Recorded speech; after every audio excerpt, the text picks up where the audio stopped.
5 বছরের জন্য এখানে এসেছি। যারা ঝামেলা সৃষ্টি করছেন তারা এখন থেকেই সাবধান হয়ে যান, না হলে 4 জুনের পর হিসাব হবে।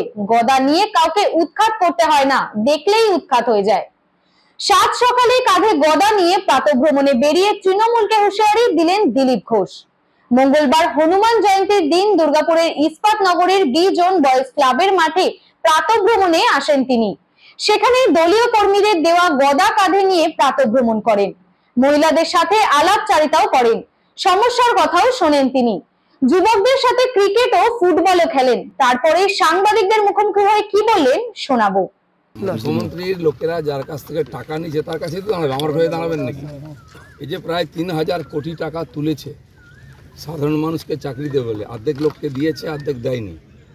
যারা পায়নি তাদের টাকা গেছে, যারা পেয়েছে তাদের টাকাও গেল, চাকরিও গেল, বাপের জমি বিক্রি করে বাকি টাকা দিতে হবে। আমার বক্তব্য, Mamata Banerjee high court supreme court দেখাচ্ছেন, কারণ তাদেরকে বলতে হবে যে আমি তোমার জন্য করছি, টাকা হজম হয়ে গেছে। আমি বলছি আগে ওনার নেতাদের বলুন যে যে টাকা নিয়েছে সে ফেরত দিক, যাতে ওই ছেলে মেয়েগুলো তাদের কোর্টের নির্দেশে টাকা ফেরত দিতে বলে সেটা ফেরত দিতে পারে। সুদ সমেত 12% যদি এরা দেয়, ওখান থেকেও 12%, 12 লাখ টাকা দিয়েছে, তার সঙ্গে 12% সুদ দিয়ে যেন টিএমসির নেতারা ফেরত দেয়। আর না হলে আমি বলবো ওই যারা টিচাররা চাকরি গেছে, আসুন আমরা গিয়ে টিএমসি নেতাদের বাড়ির সামনে দাঁড়াবো, আপনারা ঢুকে কলার ধরে টেনে নিয়ে আসুন। কেন্দ্রীয় সরকার যতদিন উনি কোর্টে জিতবেন তখন কার বিচারালয়? কোর্টের জাজমেন্ট ওনার পক্ষে গেলে উনি কোর্ট মানবেন, পক্ষে না গেলে কোর্ট মানবেন না। সেরকম নির্বাচন কমিশন যদি ওনাকে জিতিয়ে দেয়, নির্বাচন কমিশন ঠিক আছে, নাহলে ভুল আছে। সিবিআই, ইডি, এনআইএ সব কেন্দ্রের হয়ে যাচ্ছে। যখন ওনার লোকেরা চুরি করছে, খুন করছে, ডাকাতি করছে, তার বিরুদ্ধে ব্যবস্থা নেই সবাই বিরুদ্ধে। মমতা ব্যানার্জি সবাইকে বোকা পেয়েছেন নাকি? সব জবাব পেয়ে যাবেন। বিজেপি দলীয় কার্যালয় থেকেই যেভাবে বলা হচ্ছে সেইভাবেই বিচার দিচ্ছে বিচারপতিরা। এমন না, উনি যখন সিঙ্গুর মামলা জিতেছিলেন কে ছিল তার পক্ষে? উনি কি কোর্টকে কিনে নিয়েছিলেন?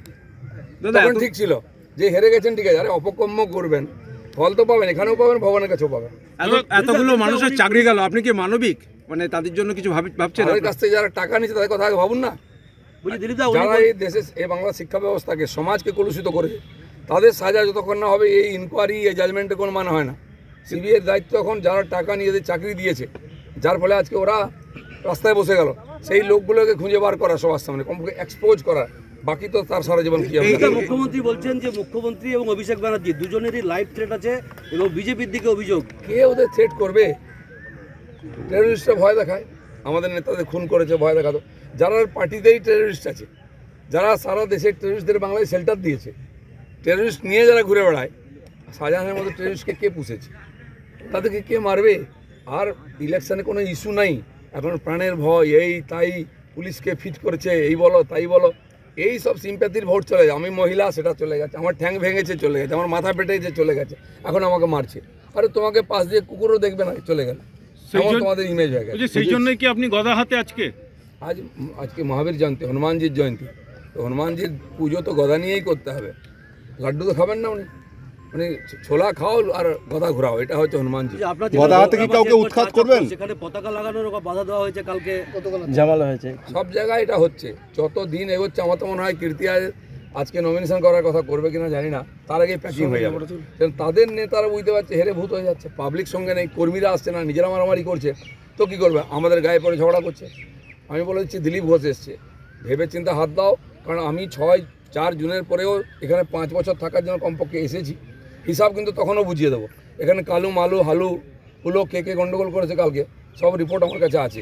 আমি বলছি এখনও সময় আছে, যদি গন্ডগোল দ্বিতীয়বার করেছো কিন্তু হিসাব হবে। বলছি গদা হাতে কি কাউকে উৎখাত করবেন? উৎখাত করার দরকার নেই, দেখলেই হয়ে যায় উৎখাত। মুখ্যমন্ত্রী ল অ্যান্ড অর্ডার সমস্যা হবে না, কেন হবে? কাশ্মীরের ল অ্যান্ড অর্ডার ঠান্ডা হয়ে গেছে, উনি যদি ধমকি দেন ল অ্যান্ড অর্ডার সমস্যা হবে, তাহলে ওনাকে দায় নিতে হবে। তারা আগে টাকা ফেরত দিন ওই লোকগুলোর, নাহলে ওরাও জেলে যাবে। যারা 2 নম্বরের চাকরি পেয়েছে, পরীক্ষা দেয়নি, সাদা খাতা দিয়েছে, পরে নম্বর বসানো হয়েছে, SMS করে চাকরি দেওয়া হয়েছে, তাদের মধ্যে অনেকে ভোট কর্মী হিসেবে তাদের নাম এসছে, প্রিসাইডিং অফিসার রয়েছে, তারা এখন কি করবে? রাজ্য সরকার বাদ দিতে হবে তো। যারা অবৈধ কাজ করেছে, চাকরি চলে, সে টিচারই নয়, এমনিতে তো আইপ্যাকের লোকেরা বসে যায় ভোট করাতে, কাউন্টিংও আইপ্যাকের লোক ঢুকে যায়, এই লোকেরা ঢুকতো হয়তো, এখন সে সব বন্ধ হয়ে যাবে, পুরো পরিষ্কৃত হয়। 1 ইঞ্চি মাটি ছাড়ার দরকার নেই।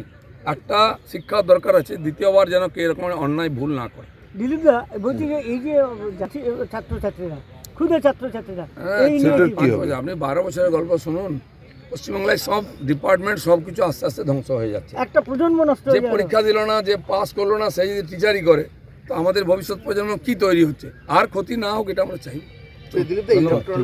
তারা বড় বড় কথা বলছে ডোনেশন বন্ডের, তারা কেন টাকা নিয়েছে? যদি নিয়েই দেখে সে টাকা ফেরত দিক পার্টিকে যারা দিয়েছে। এরা এত হাম্মক বলছে আমার বাড়ির সামনে কেউ বন্ড দিয়ে গেছে।